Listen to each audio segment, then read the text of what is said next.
بالنسبة للآلة الحاسبة الأصلية، شغل الآلة الحاسبة عشان تعرف الآلة الحاسبة دي أصلية ولا لأ. دوس على on.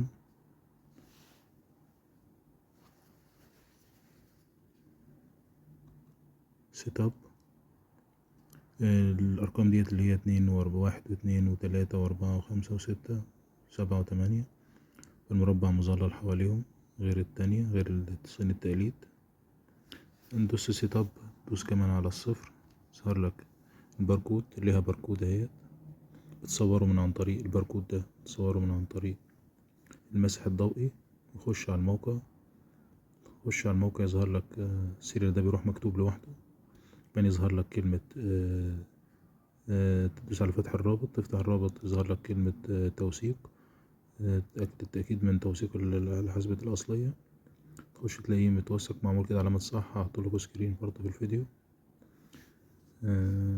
نتمنى نكون أفدنا الجميع، والسلام عليكم ورحمة الله وبركاته.